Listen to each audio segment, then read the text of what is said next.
Señor, gracias, Señor. Gracias porque estamos de nuevo juntos y listos para escucharte, Señor, escuchar tu palabra, escuchar la enseñanza que tienes preparada para nosotros esta noche.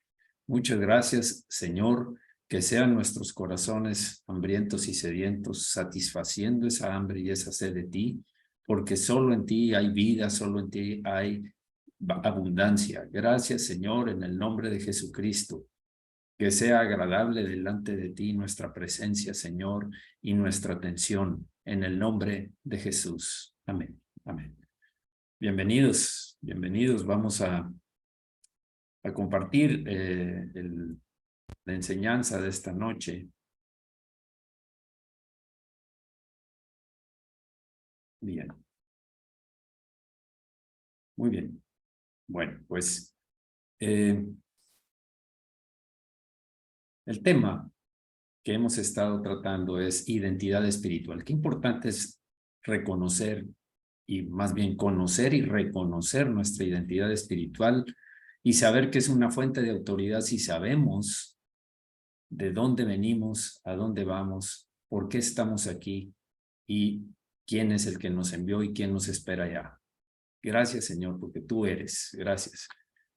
Las 5 cosas que tendremos que rendir cuentas es lo que estamos analizando ahora y nuestra relación con los demás. Hemos visto 5 cosas y son estas 3 primeras las que ya conocemos, que hay en las sesiones anteriores. Hemos hablado detalladamente de cada una de ellas, excepto que en la 3 todavía estamos tratando.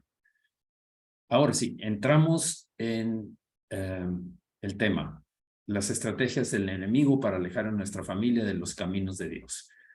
Sabemos que tenemos un adversario, sabemos que está atento, está de día y de noche, no duerme, no descansa porque quiere atrapar a cualquiera del pueblo de Dios solamente porque es enemigo de Dios y enemigo de nuestras almas. Sed sobrios y velad porque vuestro adversario el diablo, como león rugiente, anda alrededor buscando a quien devorar, al cual resistir firmes en la fe. La cita es 1 de Pedro 5, 8 y 9. Vimos que en 2 Corintios 2:11, para que Satanás no gane ventaja alguna sobre nosotros, pues no ignoramos sus maquinaciones. Por eso es que tenemos que velar y orar continuamente, porque el adversario anda como león rugiente. Sabemos que las maquinaciones del enemigo son para destrucción, división y fracaso de toda la familia cristiana. Para no darle ventaja alguna al enemigo, tenemos que conocer la estrategia del mismo enemigo.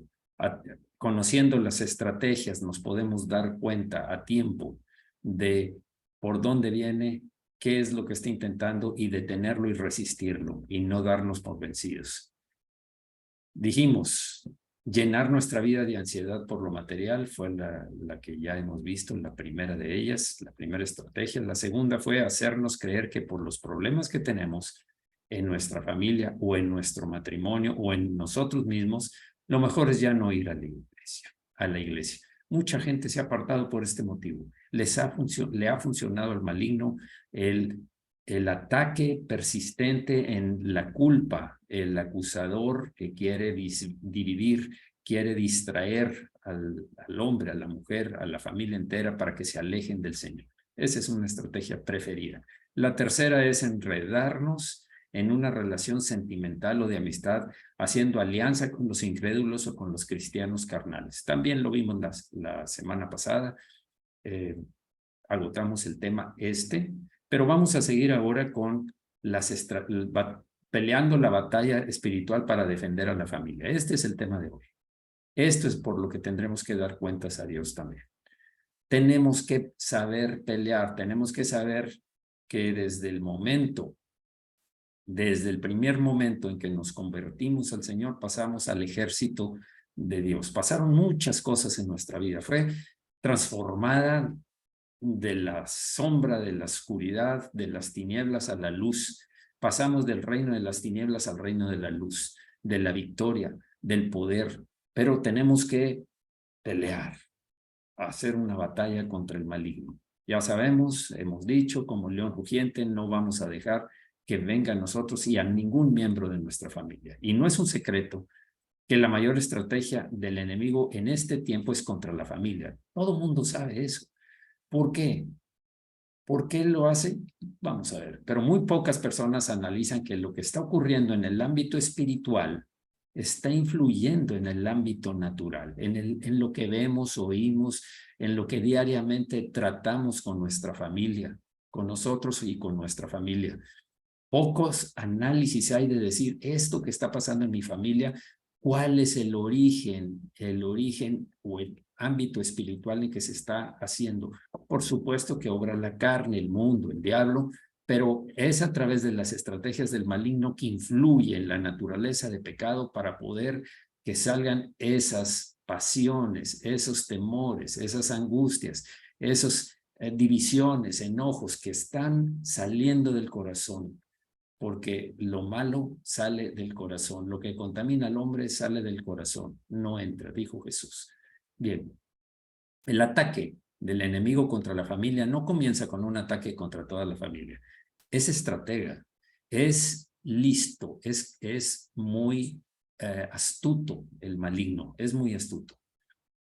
Miren, sino que su ataque comienza contra un miembro de la familia, normalmente empieza por uno, porque hemos visto estas dos, básicamente. Hay muchos versículos que nos explican, pero aquí hay uno. Entonces Jesús les dijo, todos os escandalizaréis de mí esta noche, pero escrito está, heriré al pastor y las ovejas serán dispersadas. Y este es un principio. Heriré al pastor y las ovejas serán dispersadas. ¿Quién es el pastor en una familia? El asignado por el Señor es la cabeza, es el hombre, el varón. Pero no está solo, tiene una ayuda idónea. Y eso es muy importante porque el Señor, después de que creó todas las cosas y creó al hombre, dijo, no es bueno. No es bueno que el hombre esté solo. No es bueno que el hombre esté solo. Necesita una ayuda idónea para llevar a cabo la misión de crecer, multiplicarse, pero de llevar a la familia dentro del propósito de Dios. Es cuando andan dos juntos, andarán dos juntos si no estuvieran de acuerdo, es lo que dice la escritura. Por supuesto que ya sabemos la respuesta. Necesitamos, siempre enviaba de dos en dos el Señor. Hay un motivo detrás de esto y es que cuando cae uno y no tiene a otro, se queda postrado, pero cuando cae uno y el otro está ahí, puede levantarlo y siguen adelante. Por eso es que el Señor dijo, no es bueno que esté solo, y creó a la mujer, creó a la mujer. Eso es primero yendo directo con la cabeza. En el ejército, en una ocasión que Josafat y Acab, Josafat rey de Judá, y Acab, rey de Israel, se unieron, se aliaron malamente por Josafat, porque estaba muy claro que Dios no quería alianzas con los incrédulos. Y en ese tiempo, el pueblo de Samaria estaba en contra, estaba rebelando contra Dios. Se aliaron porque habían establecido un parentesco Josafat con Acab, de otra forma que no viene al caso, que tiene que ver con, tal vez con un matrimonio de su familia, pero el punto es que se aliaron y esa alianza trajo problemas. Cuando entraron a pelear contra Siria, por eso fue la alianza, Acab, el rey de Samaria, le pide a Josafat, vamos, ayúdame, ven conmigo con todo tu ejército y vamos a pelear. En ese momento, Josafat entró a batalla y Acab le dijo, yo me voy a disfrazar como uno del pueblo y tú quédate con tus ropas reales. Acab quería pasar desapercibido, Josafat hizo caso y el rey de Siria había ordenado a toda la gente, a toda su gente, a todo su ejército, no vayan contra nadie, busquen al rey de Israel y liquídenlo. Pero el rey de Israel estaba disfrazado. Entonces creyeron que Josafat, rey de Judá, era el rey de Israel y fueron contra él, pero de alguna manera él gritó, lo reconocieron que no era el rey de Israel y lo dejaron en paz. Pero dice que un flechero lanzó una flecha sin una dirección fija y cayó justo en el rey de Israel, en el rey Acab. Esa flecha fue la que al final lo hizo morir. Y ese era un plan de Dios, era un propósito de Dios. Por más que te escondas, cuando tienes algo de rebeldía contra Dios, vas a sufrir las consecuencias. Es un hecho. Eso es lo que nos enseña aquí. Y la otra cosa que nos enseña es algo que ya vimos. No hagas alianza con los incrédulos. ¿Qué comunión tiene la luz con las tinieblas? Bien. La otra forma de ataque del maligno a la familia es, perdón, perdón. Esta es, heriré al pastor y las ovejas serán dispersadas, Mateo 14:27, que ya lo leímos. El otro es a un miembro de la familia. Velar y orar para que no entréis en tentación. El espíritu a la verdad está dispuesto, pero la carne es débil. Mateo 26:41. ¿A qué me refiero con esto? Aquí donde aparecen varios orando, velando y orando, es porque puede ser a cualquier miembro, también a un miembro, al miembro más débil de la familia. Ese que el lobo hace que se salga de la comunión con su familia, de la comunión con Dios principalmente, y del cuidado de su familia, a través de la tentación, puede tomarlo y hacer que caiga en pecado. Y eso va a traer sufrimiento, no nada más a esa persona, a ese joven, a ese niño, a esa mujer joven o a la misma, a cualquiera, a la esposa. Eso va a hacer que toda la familia padezca, porque cuando un miembro peca, toda la familia va a padecer.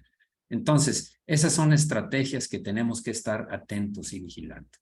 Bien, cuando vemos una familia destruida, disfuncional, en crisis, lo que estamos viendo es en la superficie. No solo una parte del verdadero problema. No solo estamos viendo una parte del verdadero problema que no estamos viendo en lo espiritual. El verdadero problema que está detrás de esto empieza en lo espiritual, como ya lo vimos. Puede ser la cabeza, puede ser algún miembro débil, aquel que se descuida, que se desvía. Lo que vemos, las apariencias, no estamos viendo con los ojos espirituales, con nuestro discernimiento espiritual, sino estamos viendo el problema que tenemos enfrente. Por eso es que debemos velar y orar. Bien. De hecho, Efesios 6:12 dice, porque no tenemos lucha contra sangre y carne, no es contra las personas, no es contra un miembro de la familia, no es contra las personas que nos están atacando, sino contra principados, potestades, contra los gobernadores de las tinieblas de este siglo, contra huestes espirituales de maldad en las regiones celestes. Este es un ejército bien constituido porque es una copia de lo que hizo el Señor, del ejército de Dios. Sabemos que el enemigo no es creativo, el enemigo es copia, solamente observa y copia todo lo que Dios ha hecho. Por eso tiene una escala de autoridad dentro de su ejército, principados, potestades, gobernadores de las tinieblas y huestes, soldados espirituales de maldad en las regiones celestes que están atentos para atacar al pueblo de Dios, principalmente. A los otros ya los tiene bajo su dominio, a los que no son, a los incrédulos los tiene bajo su dominio y cada vez provoca que se vayan profundizando más en su pecado. Pero está buscando al rebaño del Señor Jesús, a su pueblo. Mateo 16, cuando Jesús anuncia su muerte, también es otro ejemplo. Dice, entonces Pedro, tomándolo aparte, comenzó a reconvenirle, diciendo, Señor, ten compasión de ti, en ninguna manera esto te acontezca. Jesús les estaba diciendo que era necesario que padeciera de los fariseos, de los ancianos y fuera llevado a la muerte. Dijo, no, Señor, que eso no te pase. Deténlo, Señor, evítalo, Señor. ¿Y cuál fue la respuesta de Jesús? Jesús no necesitó ver al diablo, no vio la imagen, no vio al personaje en sí, para darse cuenta de que esto era una estrategia de Satanás, porque el Señor conoce sus estrategias y siempre está en oración y velando. Por eso es que nosotros debemos aprender de nuestro Señor, de nuestro Maestro, que es Jesús. Mateo 16:23, pero él volviéndose dijo a Pedro, quítate de delante de mí, Satanás, me eres tropiezo, porque no pones la mira en las cosas de Dios, sino en las de los hombres. Atención, atención, por favor. No pones la mira en las cosas de Dios. Tu principal propósito, tu meta más importante no son las cosas de Dios, sino en las de los hombres. Jesús estaba anunciando que era necesario que padeciera, porque había un plan del propósito de Dios desde el principio. Era necesario. Y Pedro lo vio en el ambiente natural solamente. Señor, yo no quiero que te pase nada. Señor, no, detén esto. Rompe ese acto que van a hacer en contra tuya. ¿Y qué fue la divina respuesta? No eres tú el que estás hablando. Así como antes, cuando dio testimonio Pedro, que él era el Hijo de Dios, y eso no te lo reveló carne ni sangre, le dijo Jesús, sino mi Padre que está en los cielos. Así ahora está siendo influido por el diablo. Por eso esa palabra, quítate de delante de mí, Satanás. ¿Por qué? Porque Jesús no estaba en contra de Pedro. Estamos viendo Efesios 6:2, el primer versículo de esta pantalla.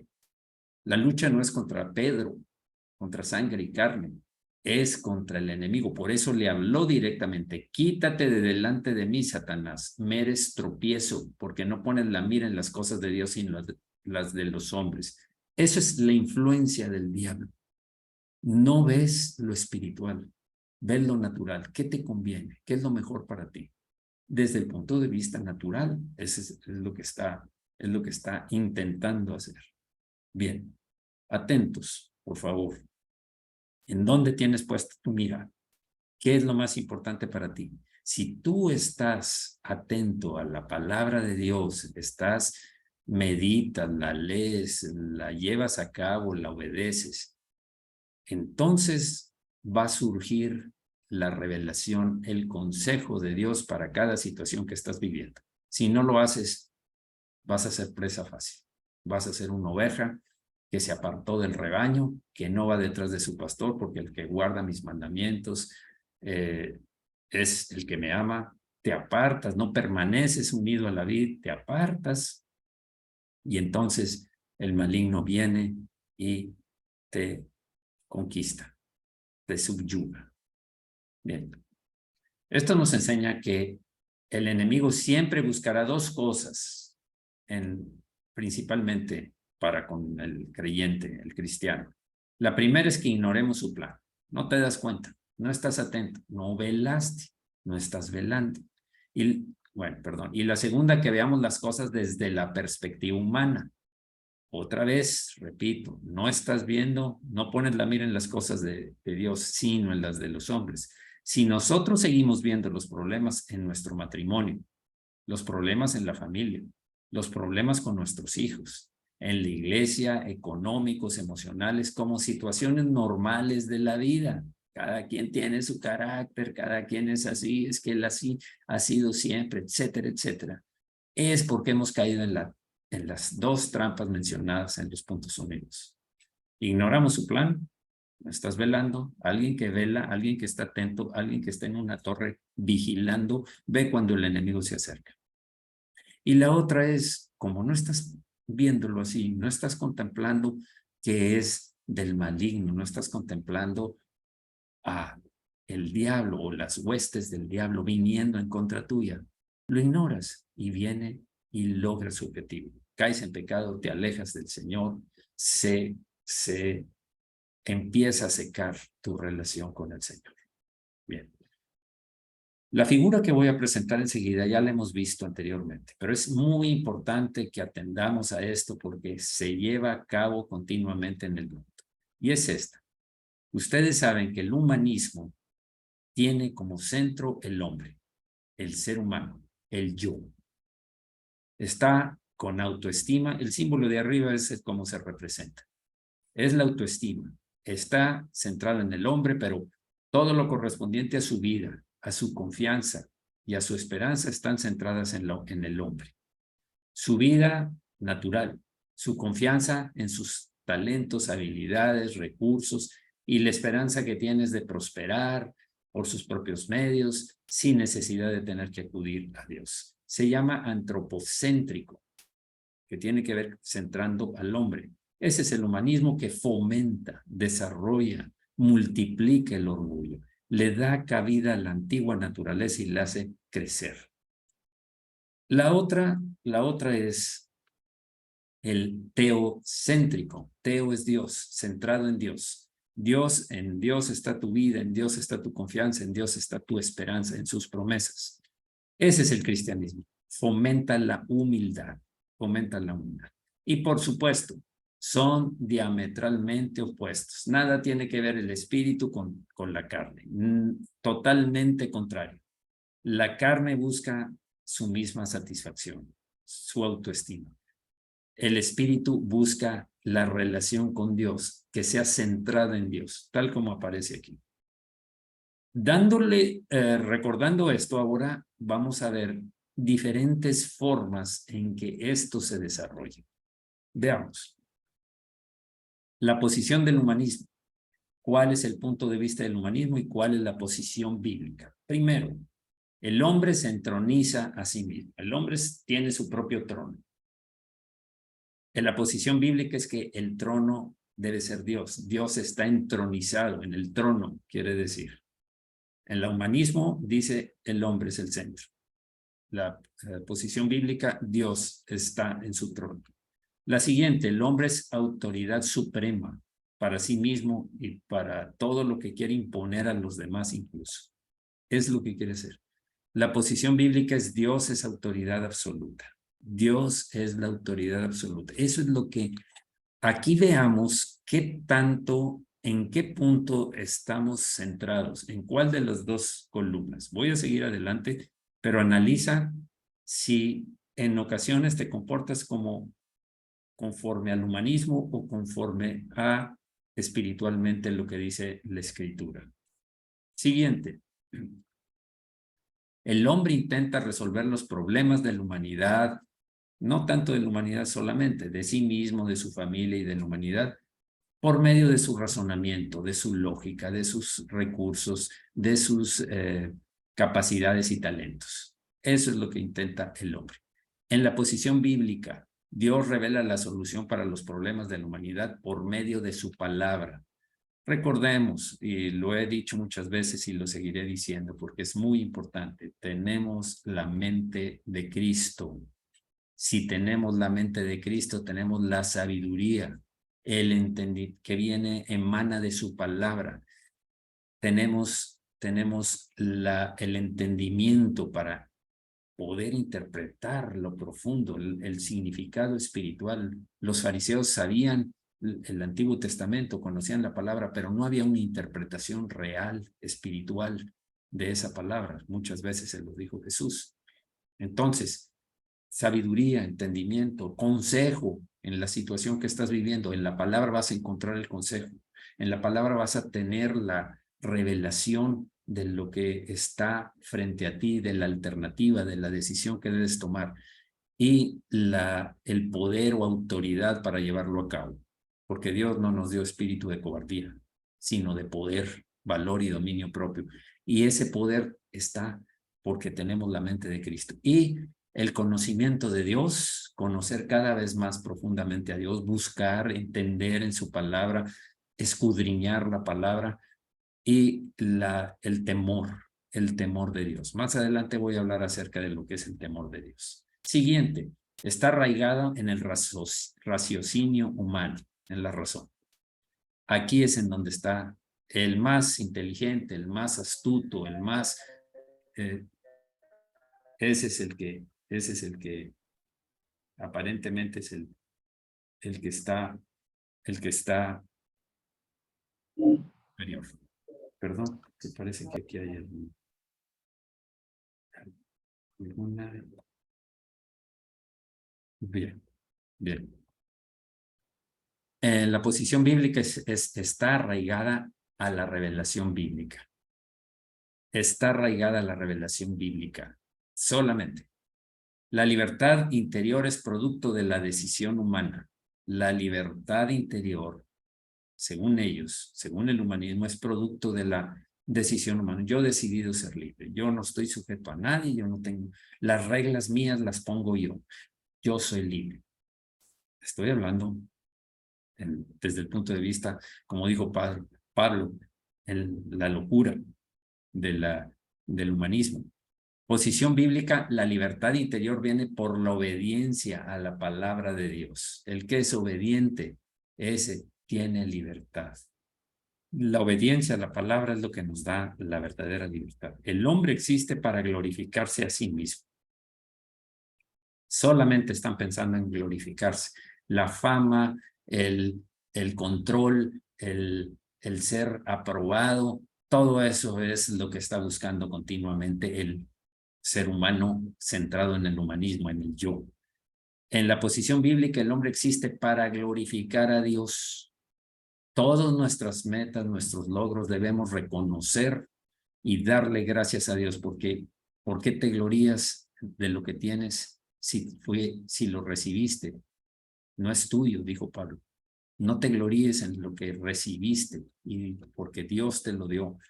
Dale gracias a Dios. Glorifica al Señor en lugar de perder tu posición de relación con Dios por glorificarte a ti mismo. Confianza en el naturismo. Todo es naturismo. Todo es en lo natural. Todos son los esfuerzos naturales, lo que está pasando, cómo se van a mover las cosas, qué es la tendencia, etcétera. Nosotros tenemos fe, o la posición bíblica es fe en lo sobrenatural, fe en que Dios es el supremo dueño, rey y poderoso Señor de todas las cosas. Nada sucede sin que Dios, una de dos, o lo permite o lo hace directamente. Lo permite, como en el caso de Job, que permitió que Satanás lo afectara, pero a fin de cuentas lo transformó para bien.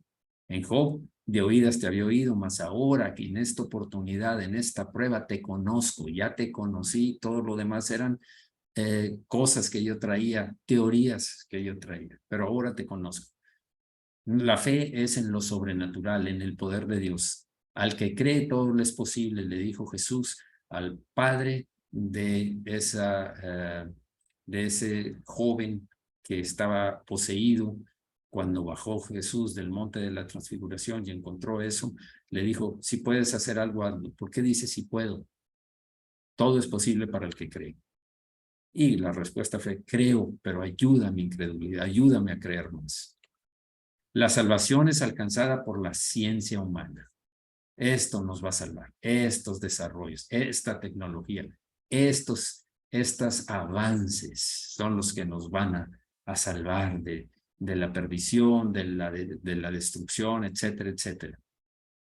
En la posición bíblica, la salvación es un don de Dios. La salvación es un don de Dios. Nosotros somos salvos por fe, por gracia, por la muerte de Jesús, que fueron quitados nuestros pecados y pagó por nosotros. Acá en el humanismo la salvación se alcanza por la ciencia, por el avance, por la cultura, etc. Siguiente, en la posición del humanismo, la moral establece sus bases en la lógica humana, solo en la lógica humana. Perdón, la moral establece sus bases en la ley de Dios. La posición, los mandamientos son los que nos guían en la moralidad, en los límites que Dios pone. La moral humana es la moral de la época, de la influencia de la filosofía, de teorías filosóficas, posiciones, etcétera, humanas. Y la naturaleza humana es básicamente buena, dice el hombre. Todos son buenos, todos somos buenos. Eso es lo que empieza el humanismo, por eso adoren a sí mismo.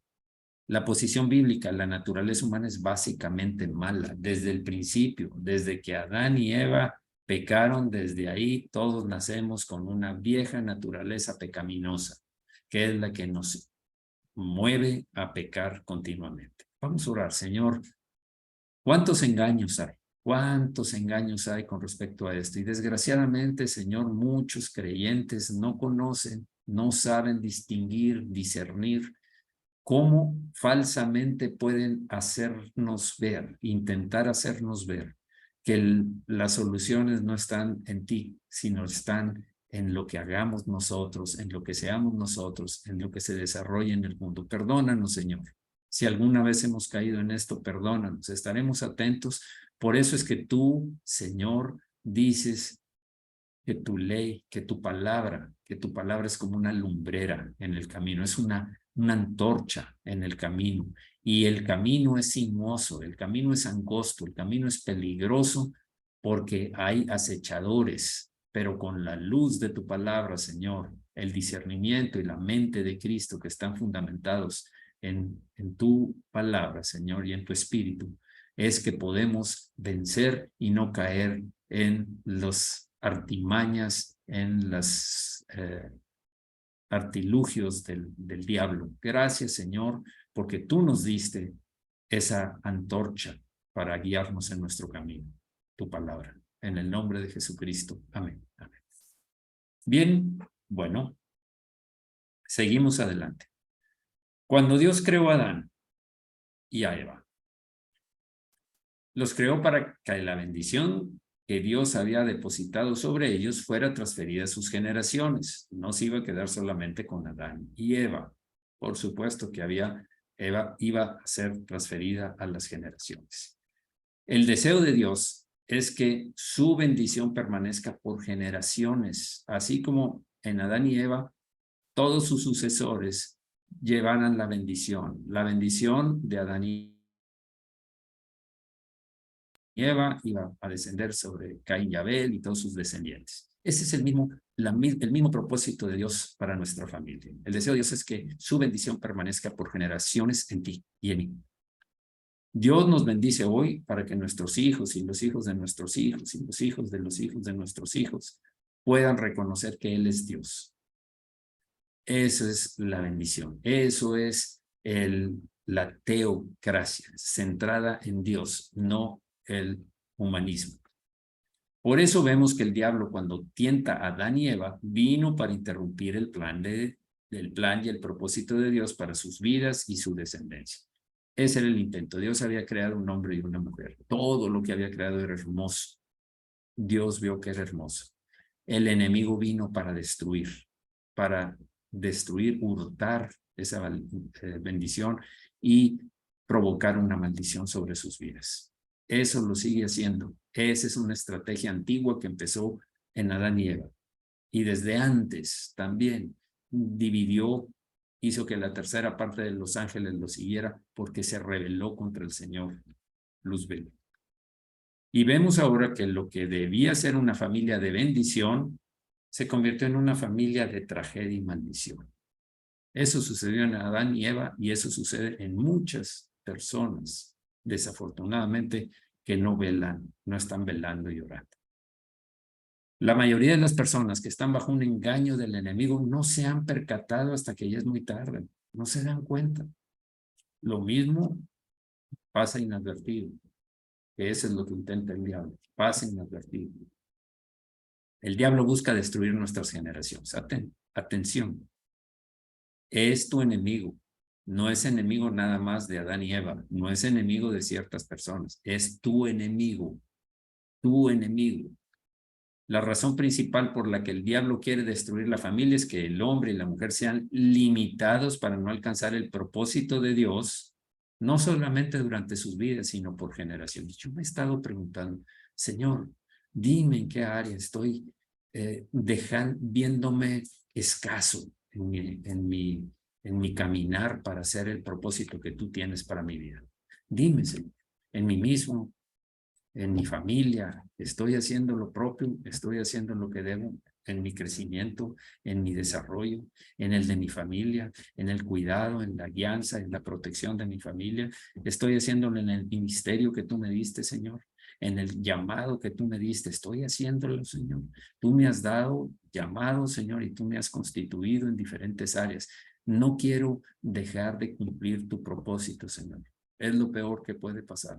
Eso es lo peor, que llegue a dar cuentas de algo que no llevé a cabo por descuido, porque no estuve velando y orando y atendiendo y trabajando conforme al propósito de Dios. Por lo cual asimismo oramos siempre, dice Pablo, siempre por vosotros, para que nuestro Dios os tenga por dignos de su llamamiento y cumpla todo propósito de bondad y toda obra de fe en su poder. Segunda de Tesalonicenses capítulo 1. Bien, entonces, cuidado con esto. Tenemos que estar orando por nosotros, por nuestra familia. Estoy orando por la iglesia para que todos alcancemos ese propósito. Fuimos llamados. El Señor, debemos de vernos dignos del llamamiento, capaces de agradar a Dios en obtener ese llamamiento, pero sobre todo el propósito que se fijó, que lo vayamos cumpliendo. Porque qué triste sería llegar delante del Señor y que digas, y que pregunte, ¿qué hiciste con el llamado que yo hice? ¿Qué hiciste con los dones que te di? ¿Qué hiciste con las oportunidades que te di? No, Señor, es que no. Yo tenía mucho trabajo, Señor. Yo tenía muchas distracciones. Es que a mí me gusta divertirme, me gusta estar atento, me gusta el deporte, me gustan actividades sociales, me gustan otras cosas y mi familia y todo. Esas son las razones que vas a dar cuando Dios te pregunte. Esa es mi pregunta para mí y pregunta para ustedes. Un ejemplo de esto la vemos en 2 de Samuel capítulo 11, cuando el diablo hizo su plan contra David y lo persuadió a que fijara sus ojos en Betsabé, la esposa de Urías, una mujer casada. En ese momento David no se percató de que era el enemigo quien estaba buscando interrumpir el propósito de Dios para su vida y su familia. No lo vio. Jesús le dijo, apártate de mí, Satanás. ¿Cuántas veces has dicho tú ante una tentación, apártate de mí, apártate, yo sé quién está detrás de esa tentación, yo sé quién está provocando, apártate, vete, te reprendo, te vas en el nombre de Jesús, sal de la intención que tienes de hacerme caer, de provocarme tentación, sal, vete en el nombre de Jesús. David no lo hizo, no lo vio. Y el ejemplo está muy claro en 2 de Samuel capítulo 7. El pacto de Dios con David, a propósito. David se había hecho una casa de cedro y tuvo la intención de edificar un edificio para Dios en lugar de la tienda. Dios vivía en el tabernáculo que se construyó en el desierto todavía cuando David ya había hecho su casa de cedro muy elegante, muy bien hecha. Dios le reveló al profeta Natán que tenía en mente algo más grande para David. Y esa revelación es el pacto davídico. Cuando nosotros queremos hacer algo para Dios y queremos de alguna manera honrarlo, dale gracias y atiende a su propósito. Fíjense cuál era el pacto de Dios con David. Asimismo, 2 Samuel 7:11, Jehová te hace saber que él te hará casa. Y cuando tus días sean cumplidos y duermas con tus padres, esto es cuando mueran, yo levantaré después de ti a uno de tu linaje, un descendiente, el cual procederá de tus entrañas y afirmaré su reino. Dios está diciendo, no nada más te voy a prosperar a ti, voy a prosperar a tus descendientes. Él edificará casa a mi nombre y yo afirmaré para siempre el trono de su reino. Ese descendiente, ya sabemos nosotros, que era Salomón, él edificará casa a mi nombre y yo afirmaré para siempre el trono de su reino.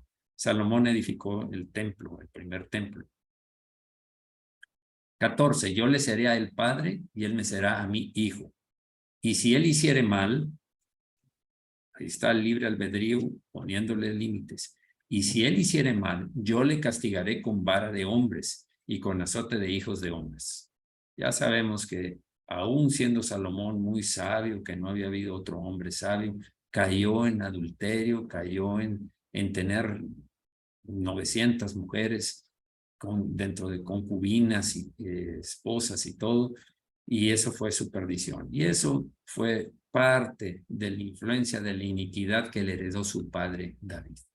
En esa área tenía predisposición al adulterio y cayó también Salomón por eso. Pero mi misericordia no se apartará de él como la aparté de Saúl, al cual quité de delante de ti. Recordemos que Saúl desobedeció a Dios. Saúl le importaba más que quedar bien ante la gente. Y eso fue tristemente lo que provocó que Saúl fuera desechado como rey y en su lugar entró David. Cuidado cuando buscamos satisfacer a los demás, la aprobación de la gente antes que agradar a Dios. Cuidado, veamos, yo tengo mucho temor en esto de lo que pasó a Saúl. Por eso yo estoy atento. Todo lo que hagamos es para la gloria de Dios, no para la gloria nuestra. Es para reconocer que viene de Él, no para obtener reconocimientos personales. 16. Y será firmada tu casa y tu reino para siempre delante de tu rostro, y tu trono será estable eternamente. Ese es el pacto de Dios con David. Eternamente, porque sabemos que uno de los descendientes de David en la carne es el Señor Jesucristo. Pero David fue persuadido por el diablo. Fue persuadido cuando, primero, ignoró las maquinaciones del enemigo en su vida. Ya lo hemos visto. Las ignoró. Segundo, vio las cosas desde la perspectiva humana. Aprendan estas dos cosas, estas dos situaciones, estas dos formas en que la estrategia del maligno prospera. Ignoras las maquinaciones del enemigo en tu vida. No ves quién está detrás, como Jesús vio quién estaba influyendo en Pedro. Y vio las cosas desde la perspectiva humana. Ver las cosas desde la perspectiva humana, David no vio. Él dijo, está sola, voy a mandar traerla y voy a pasar ahí un tiempo con ella. No vio qué estaba detrás de eso y lo que iba a perder a partir de eso. Ahora no solo fue que David fue afectado, sino que el mismo profeta Natán le declaró de parte de Dios, el mismo profeta que le había dicho que iba a ser bendecido y que iba a tener sucesor y que le iba a construir el templo y que siempre iba a haber alguien reinando en su trono. Ahora le dice, 2 Samuel 12:10, por lo cual ahora no se apartará jamás de tu casa la espada, la muerte, por cuanto me menospreciaste y tomaste la mujer de Urías, Eteo, para que fuese tu mujer. Todo pecado tiene consecuencia. Todos los pecados tienen consecuencia. Así ha dicho Jehová, he aquí yo haré levantar el mal sobre ti de tu misma casa, y tomaré tus mujeres delante de tus ojos y las daré a tu prójimo, el cual yacerá con tus mujeres a la vista del sol. Ya sabemos que Absalón, su hijo, durmió con las concubinas de su padre, y cuando regresa David, ya esas mujeres se quedaron pues ahí, nada más, sin que ya tuviera nada David que ver con ellas. 12, porque tú lo hiciste en secreto. Miren esto. Tú lo hiciste en secreto, mas yo haré esto delante de todo Israel y a pleno sol. Esto es lo que muchas personas aún ignoran. El plan del enemigo es destruirnos a nosotros para luego hacerlo a nuestra descendencia, nuestra familia, descendencia, familia, hijos, nietos, todo lo que viene después de ti. Y la influencia que uno tiene cuando no estás atento a las maquinaciones de Satanás. Lo pasas inadvertido y lo ves desde el punto de vista humano. Perdón. Esto no debe alarmarnos, sino motivarnos, porque para el que se mantiene en Cristo, la historia es diferente, porque el que se mantiene en Él, la Biblia nos dice en Juan 16:33, estas cosas os he hablado para que en mí tengáis paz. En el mundo tendréis aflicción, pero confiad. Yo he vencido el mundo. No importan las aflicciones. El Señor es vencedor. Es necesario que seamos probados y perfeccionados a través de esas pruebas, pero el Señor tiene un plan perfecto y un propósito eterno de bendición y no de maldición para nosotros. Tenemos que mantenernos en Cristo, tenemos que estar enfocados en Él, tenemos que buscarlo a Él, vivir y permanecer unidos a Él bajo la cobertura de Dios. Siempre estoy hablándole a la cabeza de la casa, al hombre, al varón. Estoy hablándole a la ayuda idónea, porque igual, así como le pidió cuentas primero Dios a Adán, después fue con Eva. y le pidió cuentas también. Así es que ambos, padres, somos responsables de nuestros hijos. Estoy hablándole a cada uno de los hijos, porque tarde o temprano, la tentación está a la puerta también y está buscando hacerte caer. Termino con esto en esta ocasión. El Salmo 91 nos enseña que no voy a reproducir el Salmo, lo puedes leer en tu palabra, en tu Biblia, pero dice, los que viven al amparo del Altísimo, ¿qué obtienen? Vivir al amparo, bajo la cobertura, en obediencia, siguiendo en comunión con el Señor, unido, permaneciendo en la vid. Encontrarán descanso en Dios, paz, la verdadera, no la del mundo, no la que aparenta el mundo ni la que ofrece el diablo, no. Descanso, paz en Dios. Jehová serás tu esperanza. Él es mi esperanza. No tengo esperanza en los hombres, no tengo esperanza. Muchas veces te defraudarán las personas, demasiadas veces. El más cercano, el más lejano, puede ser. En un momento dado Jesús lo abandonaron todos. Judas lo traicionó. Así es que en Jehová está tu esperanza. Dios es en quien confía, el que está bajo el que vive al amparo del Altísimo. Mi confianza está puesta en el Señor, no en mis capacidades, dones, talentos, habilidades, tiempo, destreza, discernimiento personal, no. Él lo rescata de toda trampa. Él te va a sacar porque tu confianza está puesta en Él, no te defrauda. Es el único, es el único. Todos los demás tendemos a fallar. Él nos cubre con sus plumas, nos protege, nos envuelve, evita que seamos, porque estamos en esa cobertura, estamos al amparo, estamos en obediencia bajo su voluntad. Él es nuestro refugio. Ahí estamos refugiados. ¿Qué puede pasar si estás siendo guardado por el Señor? Sus promesas son mi armadura y mi protección. Yo creo firmemente que todas sus promesas son verdad, que todas sus promesas que ha hecho en mí, a través de su palabra y en mí, en lo personal, se van a cumplir y sé que estoy guardado y protegido por Él. En una palabra, el amor de Dios sobre nuestras vidas siempre será mayor que el odio del diablo. La gracia de Dios mayor que las artimañas del diablo. Siempre permanece bajo el amparo, bajo la cobertura del Altísimo, como dice este salmo. Bien. Vamos a orar. Vamos a orar. Señor, gracias, Señor. Gracias, Señor.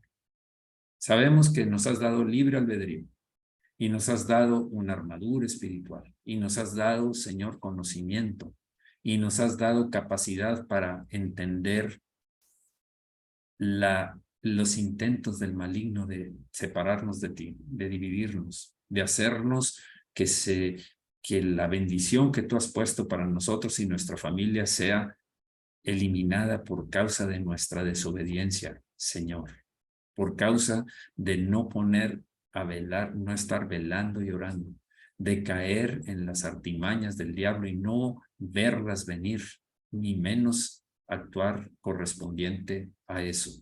Gracias, Señor, porque queremos ser obedientes y debemos ser y los vamos a procurar ser. Sabemos, todos oramos, Señor, protégeme, guárdame, tú eres mi defensor, tú eres mi guía, tú eres mi buen pastor, tú eres el que peleas mis batallas, pero tú nos diste libre albedrío y nos diste tu palabra y nos diste una armadura y nos das el conocimiento para defendernos del maligno.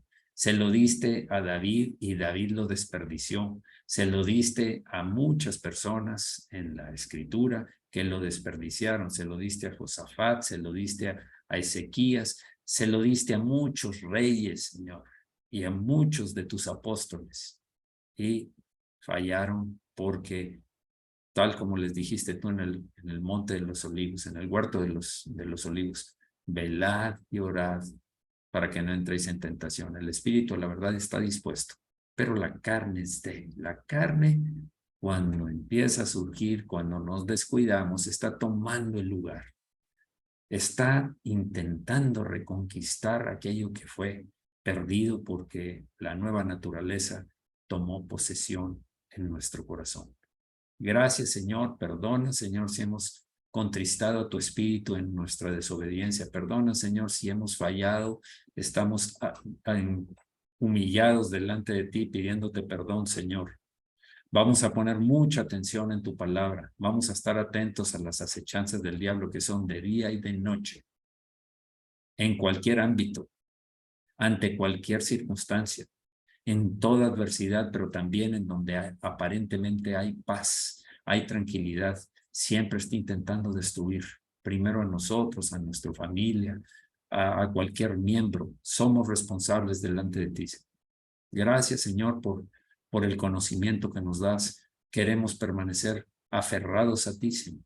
Aferrados como la rama permanece aferrada a la tronco, a la vid. Gracias, Señor, porque tú nos sustentas con la gracia, el poder, la santidad que emana de ti, Señor. Y sobre todo la sabiduría para discernir. Gracias, Señor, por la mente de Cristo que nos diste, por tu Santo Espíritu. En el nombre de Jesucristo, yo te pido perdón por mí mismo, por mi familia, por la iglesia, Señor, por los descuidos que hemos tenido en no acudir a tu palabra. Te pido, Señor, en el nombre de Jesús, que seas sabio para guiar a cada uno de los miembros de mi familia, primeramente a mí y a cada uno de los miembros de mi familia y a cada uno de los miembros de la iglesia, a que no se conformen con lo que ofrece el mundo, que no busquen su propia satisfacción, sino que obedezcan totalmente, completamente lo que dice tu palabra, porque tu palabra es verdad. La suma de tu palabra es verdad y toda fue inspirada por ti, Señor, y es útil para enseñarnos, redarguirnos, corregirnos e instruirnos para toda buena obra. Gracias, Señor, que todo mundo tenga el hábito de estudiar, leer, memorizar tu palabra, Señor, porque entonces podrán ver las artimañas del diablo cuando a lo lejos viene aproximándose en forma de serpiente o en forma de una persona agradable, en forma de cualquiera de las cosas que hace, en un amigo como Pedro que dice, Señor, no te acontezca. Señor, que seamos atentos. Es tu voluntad lo que queremos hacer. Es a ti a quien queremos agradarse. Te lo pedimos en el nombre de Jesucristo. Amén. También oro por los enfermos, Señor. Oro para que los enfermos, si es un propósito tuyo, el que estén enfermos para probarlos y perfeccionarlos en la fe, gracias, Señor, fortalécelos. Pero si es por causa de un descuido, porque el que contra su cuerpo peca, Dios le destruye. El que destruya su cuerpo, Dios le destruirá a él. Si son consecuencias de un descuido, Señor, que atiendan. Te lo pido, Señor. Ten misericordia, Señor.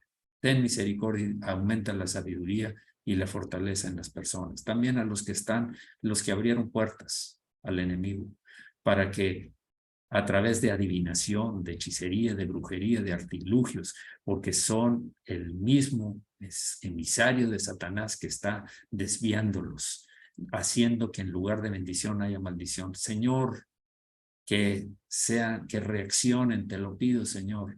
Sácalos, Señor, sácalos, líbralos como al gadareno, Señor, aún si están en esa condición. Señor, te pido por los que están pasando por necesidades económicas. Señor, tú eres el proveedor. Si es también una enseñanza para ellos, Señor, que aprendan la lección, porque están leyendo tu palabra, porque acuden a tu palabra, porque meditan en tu palabra, en ti, Señor, en la enseñanza de tu espíritu.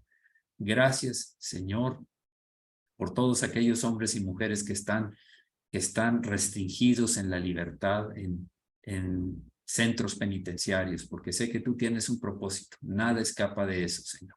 Y donde estén, Señor, que estén creciendo también, porque hay la libertad de tener la palabra tuya, Señor, la palabra de Dios. Ellos se congregan allí, ellos adoran, ellos alaban, ellos pueden acudir a ti en su necesidad. Yo sé que tú también los estás fortaleciendo a ellos y a su familia, Señor, y yo te lo doy Yo te agradezco por eso. Yo te doy gracias, Señor, en el nombre de Jesucristo. Gracias porque, Señor, todo aquel que está dando su diezmo y su ofrenda es para glorificar tu nombre, Señor. En el nombre de Jesucristo. Gracias. Amén. Amén. Bien, muy bien. Vamos a terminar